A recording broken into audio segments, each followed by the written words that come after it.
तेरा साथ इमोशनल कहानी। यह कहानी आपके दिल को छू जाएगी। कहानी शुरू करने से पहले अगर आपने मेरे चैनल को सब्सक्राइब नहीं किया तो प्लीज़ दोस्तों सब्सक्राइब कीजिए। आपके सपोर्ट की ज़रूरत है। मीता को रमन का साथ थोड़े समय के लिए मिला। उसने प्यार का ऐसा पाठ पढ़ाया कि वो भूल नहीं सकी। ना जाने कितनी देर से बालकनी में खड़ी थी मीता। मौसम बहुत सुहावना था। सूरज धीरे धीरे डूब रहा था, इस वादे के साथ कि वह कल सुबह फिर आएगा। ढलते सूरज के बदलते रंगों को वह टकटकी लगाए देखने लगी। तभी ठंडी हवा का एक झोंका आया तो मीता को सांसों में ताजगी भरती महसूस हुई। अचानक बादल छा गए और सूरज चुपचाप अस्त हो गया। वह सोच रही थी कि कितने बेतराग होते हैं बादल। अभी वहाँ थे, अभी यहाँ थे, ढूंढो अब कहाँ हैं। मस्त मौला से आसमान में यहाँ वहाँ घूमते रहते हैं और बरस कर अपना बोझ हल्का कर गायब हो जाते हैं। बोझ हल्का कर रिक्त होकर कितना अच्छा महसूस करते होंगे बादल। सिर्फ इंसान ही है जो रिक्त हो जाए या रीत जाए तो अपने जीवन को ही बोझ समझने लगता है। ओह, क्या सोचने लगी वह। नकारात्मक विचारों को अपने आसपास फटकने भी नहीं देती वह, इसलिए टॉक्सिक लोगों से भी दूर रहती है। अगर उंगलियां उठाने और दूसरों के जीवन में ताक झांक करने वाले लोगों को जरा सा भी मौका मिल जाए तो घुसपैठ करने का एक भी मौका नहीं छोड़ेंगे उसकी ज़िंदगी में। खुद हम कैसे जीते हैं, इससे ज़्यादा हम इस चिंता में घुलते हैं कि दूसरे की लाइफ में क्या चल रहा है। वह क्या जानती नहीं कि उसकी पीठ पीछे क्या क्या बातें होती हैं। पहले परवाह करती थी, आहत होती थी और घंटों रोती थी। उसका तब चीख चीख कर कहने को मन करता कि मुझे मेरे हाल पर छोड़ दो।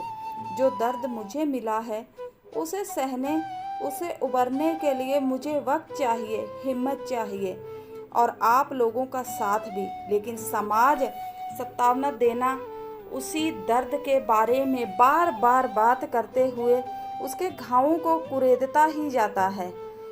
मीता बताना चाहती थी कि दिलासा उसकी पीड़ा को और गहरा कर देता है। अपने दुख का सामना करने के लिए धीरे धीरे उसने खुद को अपनी ही दुनिया में सीमित कर लिया। लेकिन अब वह किसी की परवाह नहीं करना चाहती। अपनी ज़िंदगी वैसे जीना चाहती है जैसे वह खुद चाहती है, जैसी ज़िंदगी उसे रमन ने दी। आखिर तंग आकर उसने ऑफिस से भी छुट्टी ले ली। 6 महीने की उसकी तकलीफ को समझते हुए किसी ने कुछ कहा नहीं और विदाउट पे लीव दे दी गई। उसने किसी से भी मिलना जुलना बंद कर दिया, फ़ोन उठाना छोड़ दिया। यहाँ तक कि अपने माँ बाप और बहन से भी कह दिया कि कुछ समय वह अकेला रहना चाहती है, केवल रमन की यादों के साथ। वह कुछ वक्त अपने साथ बिताना चाहती है। थक गई है लोगों के सवालों के जवाब देते हुए। ये वक्त सिर्फ उसका है, यहाँ वो किसी को नहीं आने देगी सिवाय रमन के। रमन के साथ जितना भी वक्त बीता वह इतना खुशनुमा था कि उसने अपनी यादों की गुल्लक बना ली। रमन के साथ जिए हर पल को उसमें डालती जाती। ना जाने कितनी गुल्लक भर गई थी। 5 महीने की शादी और अनगिनत खुशियां भरे पल।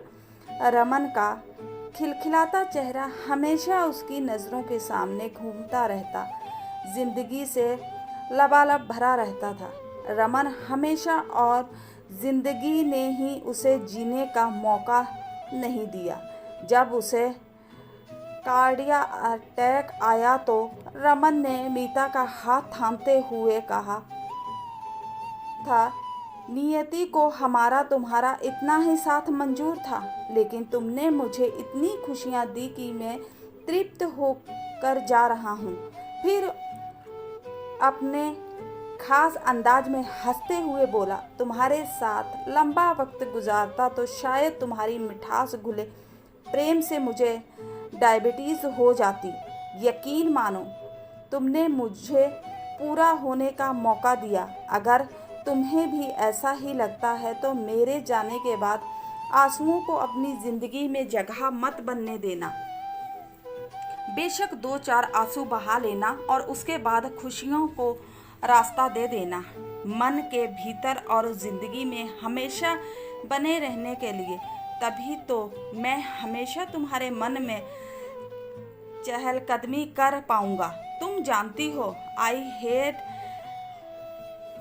टेयर्स, पॉजिटिव रहना तो हमेशा मेरा फंडा रहा है। तुम भी इस फंडे को थामे रहना।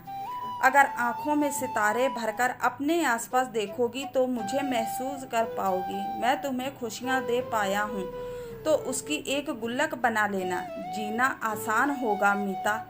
मत सुनना किसी की, दुनिया तो तुम्हें शोक मनाने को कहेगी। तुम्हें दुखी देखकर इस बात को सच मानेगी कि मेरे जाने का गम है तुम्हें। मेरे तुम्हारे बीच कैसा रिश्ता है, कितना प्रेम है, कितना समर्पण है, इसका प्रमाण किसी को देने की ज़रूरत नहीं। हम दोनों जानते हैं कि हमारा प्रेम किस गाढ़े रंग से रंगा है। फुलकारी सा है हमारा इश्क, महकते देना हमेशा उसे। हमेशा रोते रहना या दुखी रहना गम जताने का तरीका नहीं। खुशियों की गुल्लक सहज कर। जब तुम सहज महसूस करने लगो और तुम्हें लगे कि तुम मुझे भीनी सुगंध की तरह लपेटकर अपनी रूह में रखने में सक्षम हो गई हो तो अपने लिए एक साथी ढूंढ लेना। हमेशा खुश रहना मीता। हाथ छूट गया था रमन का। रोई थी मीता, खूब रोई थी। ना तो आंसुओं का बहना अपने वश में होता है, ना ही उन्हें रोक पाना। रमन तुमसे ही मैं पूरी थी। अधूरापन नहीं बचा कोई। बस कुछ समय रो लेने दो रमन। वादा करती हूँ संभाल लूँगी फिर अपने आप को। किसी को अपना दर्द फिर कुरेदने नहीं दूंगी।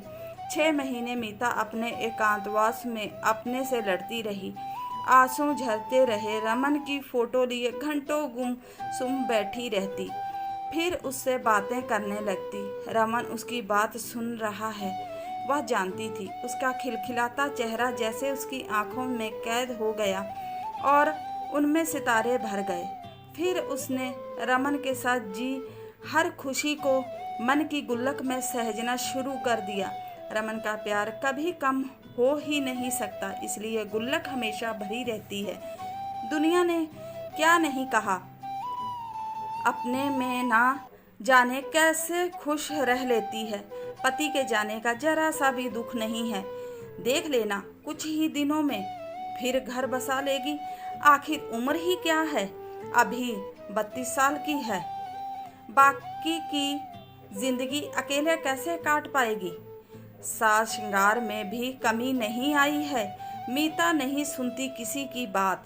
कान में पड़ भी जाए बातें तो उन्हें टॉक्सिक समझ अपने भीतर तक जाने ही नहीं देती। अब वह एक काउंसलिंग सेंटर में ऐसी महिलाओं की पीड़ा बांटने जाती है जो अपने दर्द से उबर नहीं पा रही हैं। वह उन्हें गुल्लक बनाने को कहती है खुशियों की, जिससे हम प्यार करते हैं। उसके जाने का दुख क्या होता है या वही समझ सकता है जिसने उसे खोया हो। लेकिन उसकी यादों को अपने इर्द गिर्द एक जकड़न की तरह लपेटने की बजाय बादलों की तरह बरस कर बस एक बार खुद को मुक्त कर लो। उसके बाद उनके साथ जिए पलों की गुल्लक बनाओ और उन खुशियों को उनमें सहेजते जाओ। बहुत सुकून मिलेगा और ज़िंदगी जीने का हौसला भी। प्यार महसूस कर पाओगी फिर अपने आसपास। काउंसलिंग सेंटर में आंसुओं से भरी अनगिनत आँखों में सितारे चमक उठे। जानने वाले के प्यार को मानो वे अंजूरी में भरने को आतुर हो, ताकि उसके प्यार को, उसके साथ बीते पलों को गुल्लक में सहेज सकें। आज की कहानी आपको कैसी लगी? अच्छी लगी हो तो प्लीज़ चैनल को लाइक और सब्सक्राइब कीजिए। मिलते हैं अगली वीडियो में, तब तक के लिए बाय।